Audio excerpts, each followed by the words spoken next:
ni equipe ziri muri situation zibiri zidasa mugabo byoroshe ko tuzivugira hamwe bivanye nuko deje yari shock yari match de légende yari match no vuga ngo batari bake bari biteze mu gihugu cy'Ubwongereza ariko bari bayiteze avec Amakenga menshi kuri ibi na biriya bamwe ati eske Karike yatsinze Pepe kumenga ni kwa kundi maniyu ikunda kunaniza rimwe na rimwe Pepe nubwo Pepe yo bari mwiza nka kumwe Tottenham naho yo bari mbitsinda City abandi ati eske Arsenal idatsindirwa Emirates Stadium kuri no ncuro Karike yo bagiye kuyirokoka na cyane ko bigaragara ngo imipira y'imiterekano officiel Sandro Martinez bigaragara ko atataye itinyitsa officiel n'ibindi ukabona ko tactique man n'ibindi byose ukabona ngo Arsenal iri mu favori. Rero reka mbere ko je mvuga kuri Arsenal mbere kuri equipe yitwa Manchester United Michael Carrick ariko arakora expo mugabo ni Michael Carrick nawe naza kugaruka indipo ujye ariko aravura Manchester United kuko ni mu buryo bworoshe bwa mbere yinje muri vestiaire abagarurira nawe icizere asigurira abakinyi cyo bisiguye kwambara amayo ya Manchester United sinzi ko muri ko murabona abakinyi ba Man U umukinyi arambaye amayo ya Man U akavuga ngo Manchester United isiguye byinshi mu mupira w'amaguru ku isi apara mu Bwongereza gusa abakinyi muri ko murabona mu Manchester United sinzi ko mubona envie niyo nyota yo kumva ngo nous sommes prêts kugira ngo tu défendre umwambaro wa Manchester United nuko gwe niso nubu iyo mudu yamaze kugaruka cyo ni cyambere muri vestiaire iyo ndeyo mvuze na vestiaire abarimo gucugarura icizere babandi yari yageze ko batabwa mugabo bagifise byinshi bazotanga muri projet n'akaranga mutima ka equipe nabivuze kenshi kubamenyereza baza mu Bwongereza dufata karwero ukekarta abana babongereza biragoye kunyazoba mwiza mbe umazoba mwiza Bruno Fernandes mwiza mugabo udavise umwana umukinyi mwiza uwo mwongereza probablement yakuriye muri equipe azi ico bisiguye ku defend equipe bizokugora twarabivuze muri equipe y'umugabo yitwa Pepe Guardiola abatari bake bari bukujya ajyamajyamya ko Sterling kandi yabaye mwiza abatari bake baribuka niveau ya John Stones n'abandi bagiye batandukanye malgré qu'il avait aba grand joueur bo mu bindi bihugu bigiye bitandukanye mugabo nigeze wijamba bakinyi babongereza bakomeye rero na Karike rico bwa mbere yagarutse nako yagarukanye gira kabiri tactique simple buri you complex ibintu hari igihe nyene bigukomplika equipe historique yabo iba inugariye no kuvyo bakina abantu bashobora kuvuga ngo Pepe yaraje yempoza tactique ya tikitaka n'ibindi muri equipe ya Man City eske Man City yari equipe ifise kahise kameze gute uburyo woza ukempoza tactique nshasha cyangwa ukazana ADN nshasha muri equipe bigakunda muri equipe idafise kahise ni wibaze ngo bizoca bikunda no muri equipe ifise kahise buriya kwa Paris Saint-Germain umugabo yitwa Luis Enrique kuno munsi yamaze kubaha ADN ati mwe muzoba equipe itembereza umupira niki atwara ibikombe c'est bon parce que kwa kahise ka Paris Saint-Germain ntagahari uno munsi uje kwa Man City ukavyempoza c'est bon wo kwa kahise ka Man City nta karigari avant Pepe mugabo uno munsi uzi muri Manchester United kahise ka Manchester United ni Ole Gunnar nako ni Sir Alex Ferguson afisa babaole n'abandi bagiye barabihangange ba Cristiano Ronaldo bariyo Ferdinand Bavidic bakiniki wowe ujuru Benamori rero ukavuga ngo ngomanda batereke muri batatu babiri bane umwe bizogufata umwanya mugabo kandi n'ivyanga ntibazokwihanganira kubera yuko hari umuco uri kuratakaza muri equipe ifise kahise batazakubwira gute ko kwihanganira umugabo yazanye tactique simple abakinyi bakini ivyo bumva ariko biba permete kwitangira equipe vyanga bikunda bamica shaka igira gatatu mwacemo na forme z'abakinyi hari kurumenga Kobe Maino naboneka mu kibuga mugabo Kobe Maino ave mu kibuga ca Manchester United durabe rabo buryo vyasubiye guha stabilité Bruno Fernandes yo kudistribua assist no musafise assist 10 kandi ugiye kuraba akazi Bruno Fernandes akoze kuri match ya Man City nakakoze kuri match ya Arsenal impeccable hari uburyo umenga mu zindi nkino wo mugarukanye gukina nka doublure witwa Casemiro nivyerakina mugabo urabona agira Saduke ari oblige kuduga imbere yagaruke muri mediane ya defend agire gutatere bya ipira birebire et pourtant umukinnyi karakura tuzi touch afise mu iyo liberté inyuma yo akina abakinyi bashobora kurekipera nawe agwe fresher yivyiwe atarinze kugira gute atavunitse uri kuriya dire yuko azotanga byinshi giye kirekire ariko harigiraho umenyereza ukavuga ngo none bizobiheze harigiraho umenyereza ukavuga ngo none nimba twebwe turi inyuma dushobora kubona ko umukinnyi ni mwiza muri prochaine equipe we vyankira rero no muze nako ndavuga nka Kobe Maino ariko abantu babonye Luke Shaw yagarutse mu bintu vyo nivyo yaramaziga ari mwiza muri ya defense ya 3 ariko wabona ngo ibi bintu vyo kujuragiza Dalo tanti buryo tanti bafu niki foka runga stability ubwiza bwa Shaw ni Shaw uhereza umwanya gakina kuko Shaw ntari mechanique Shaw numwe mu baraterare jewe novuga ngo maze kubona muri English Premier League havuye Ashley Cole abandi bose je namaze kubonesha amaso dufatira akarero kuri Danny Rose dufatira akarero kuri Luke Shaw dufatira akarero kuri uyu mugabo Andy Robertson mu gihe amaze kwa Liverpool nizo ekipe zimaze gutunga baratero nimero 3 kuko je no muzumbaje ngo nimero 3 mwiza kwa Man City ninde ndibuvuge Mendy ndibuvuge Cancelo je ndamuvuga ahantu mvuze Robertson ndamuvuga ahantu mvuze Shaw mugabo Shaw numwe mu bagabo jewe nto kubahuka kuzozigurira abantu ngo Robertson yarabaye mwiza gusumba Shaw mu gihe Shaw ekipe yitwa Manchester iri kudidimira yaramuvunye kipe yaramuvuye ikamusaba ibirenze Shaw yasabwe nk'ivyo Bruno Fernandes ariko arasabwa nuko umwe yari mu defenseur undi akaba mediateur erega nari nango yogira ubwoba ko kumugabo azwiza rya Ruben Amorim n'ubwo yari isisa inyuma y'imyaka 3 Amadi Diallo Brian Mbeumo na Bruno Fernandes abari bakintwa buri irengero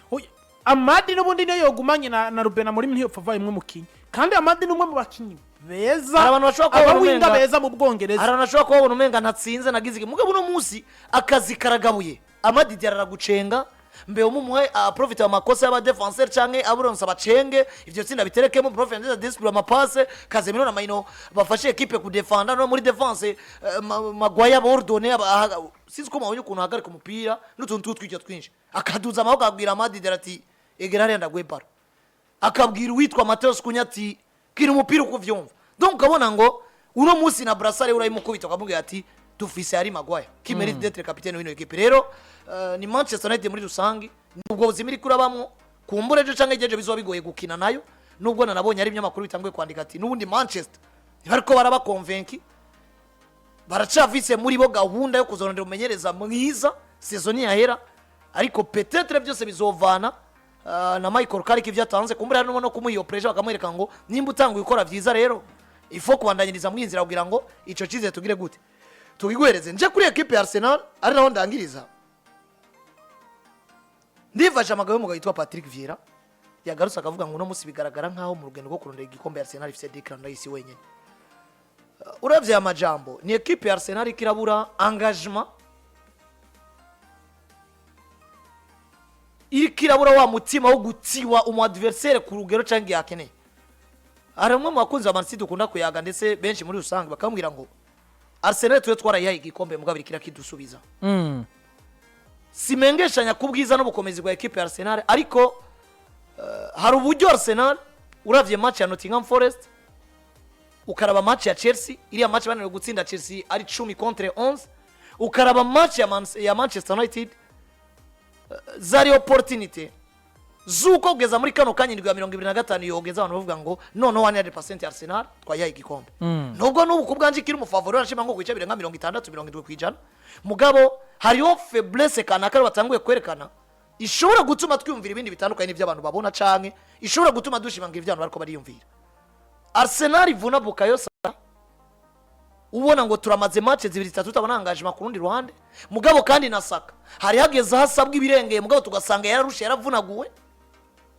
muri mediane kuva Martin Odegaard agarutse twarabonye les points ziri positive gwera kuri match ya Aston Villa yabanyagiye bine kuri kimwe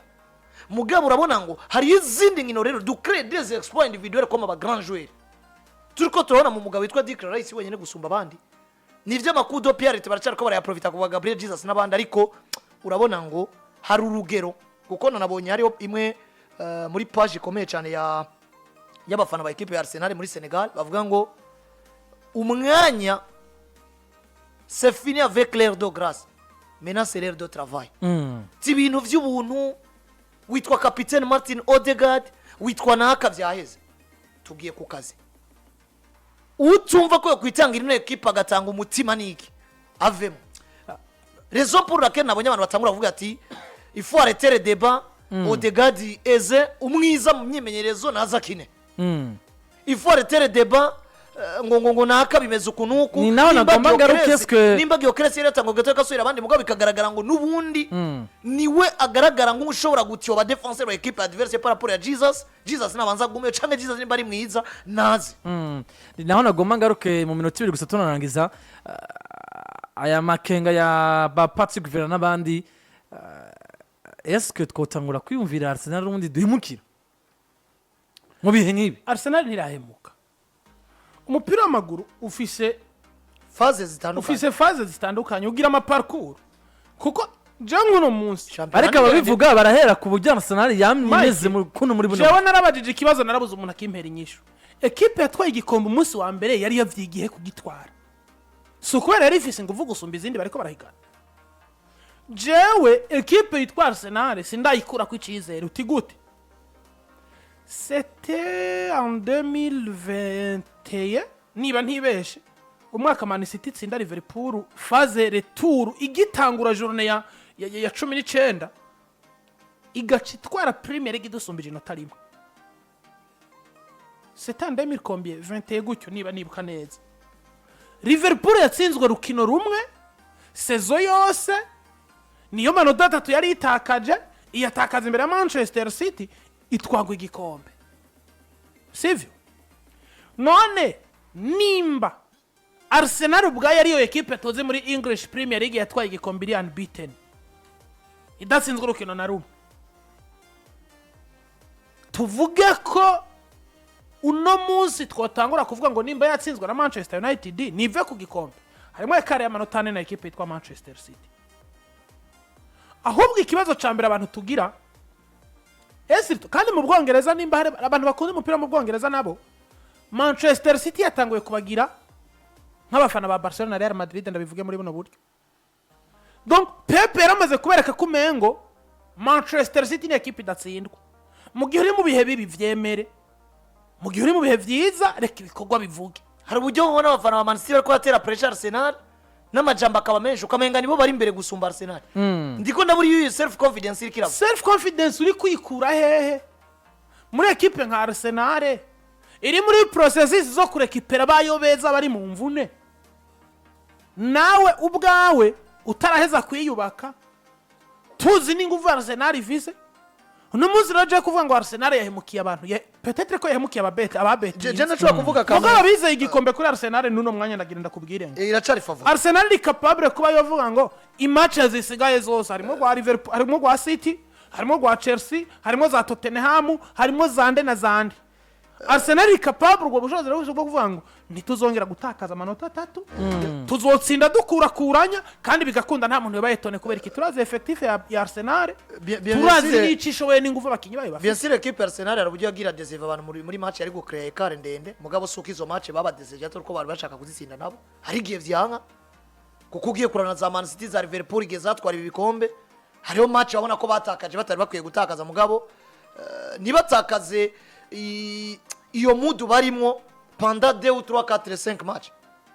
ibintu vyita crise mu gihe mbonye Arsenal no kuri match kurika no kuyikurikira gushikita akazi kanza ca mbere kavuga ngo hakarabaye rero mugeza muri kano kaya dufata ivyo twisunga kugira ngo canke bimwe muvyo twage turabona kugira ngo equipe twari gikombe bwa mbere statistique ruvuga ngo udefenda gute wataka gute ukina gute amatiri yo gusatira equipe maze gutsinda ibitsindo vyinshi Man City 47 Arsenal yatsinze 42 vuga ngo ni deuxième meilleure attaque equipe yankese ibitsindo vyinshi uno munsi Arsenal maze kwankeza ibitsindo 17 niyo meilleure defense mu Bwongereza mu gihe Man City maze kwankeza 27 kuvuga ngo deuxième meilleure attaque première meilleure défense muje no gutembereza umupira ugiye kugira moyenne equipe sembereza umupira Arsenal wigiriye kabiri cyangwa gatatu ico ni cakini nakubwira umuntu aze equipe nziza yisumba Arsenal ahariho hose mu mashampiyona 5 nambarire ikigira gatatu ikintu twita facteur chance zirabo ziratuma umuntu atwara igikombe Arsenal amanota 3 batatakaje imbere ya Wolverhampton Wanderers ziriya ni facteur chance ikomeye cerekana ko nabo rimwe na rimwe amahigora batwengera bagatsinda match batosinze uko bigira gute bibaho rero igisigaye ngomba kwevaluer Arsenal imaze kubona ko n'aba legende baguritse bakavuga ngo attention kuri match ya 15 zisigaye ko muri match 15 basigaje 8 ni hanze match 7 ni muhira ariko kandi bo bafise aba adversaire novuga ngo muri aba bagaragara ko bagiye barananirwa gutsinda bo biragendeka ko basigaje City na Chelsea mwitwa ko bakomeye Tottenham musinda yishiramo mu gihe City iracasigaje Chelsea iracasigaje Arsenal iracasigaje Aston Villa iracasigaje Liverpool bivuze ngo equipe igira basonga ko cyane niyo Man City rero Arsenal ngomba kubevaliwa ndavye engagement bazo bafise muri match basigaje mbere yo kwisanga mu itangazamakuru n'inyuma yo kwisanga abantu bose bamaze kuvuga ngo Arsenal igize gute isubiye mu byayo shobora gusubira kubona Arsenal ijyana cyangwa shobora gusubira kubona Arsenal rero yindi mbwira ngo nubundi twebwe ibyacu ni kugera mu kwa kabiri cyangwa mu kwa mbere abo tuvyaranye nabo rero faut rester attentif nk'uko abantu bakunda kwivuga turabe engagement equipe Arsenal zo ifise nyuma y'ino phase no yiciyemo bigaragara kwigoye ariko je nemera ko mu mupira w'amaguru bibaho kugira phase igoye kuko nta equipe yabaye nziza kuva mu 18 champion itanguye gushika mu kwa gatanu biheze. nukomeza ko ekipe yitwa Arsenal de Ganaza batakarije Leicester yo matsinda ekipe yitwa Manchester United ibitsindo bigana kuri 3-2 Arsenal ikintu cya mbere cyo nzi ahantu amanota ahantu ekipe izo yifatira City ubwa mbere City gutsinda Tottenham mba ndavyumva nka ya migani y'abayina runyonga baducira yamara bona yitsinda boyitsinda ariko kugira uzobone City tsinze Tottenham kwa Aston Villa kwa Arsenal neri binde muri retour inde Tottenham Aston Villa kwa Arsenal yego mugabo turazi ngo Aston Villa ni ekipe inaniza Arsenal nkuko nimba mu Bwongereza ari ekipe inaniza Man City Tottenham ni kabadunza bibiri mu busa muri match City imirije Tottenham imije Newcastle imije Liverpool matches 3 zabo ziri imbere muri Premier League ugacongera ko Fulham ukazongera ko ekipe yitwa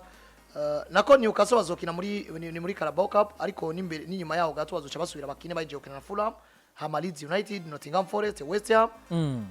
mu kwezi kwa kane buriya match ya Chelsea ni Arsenal zizokurikirana kuri City ngivyo twari turi kumwe na Inasco cyangwa se Union Nationale de Société Coopérative Kibono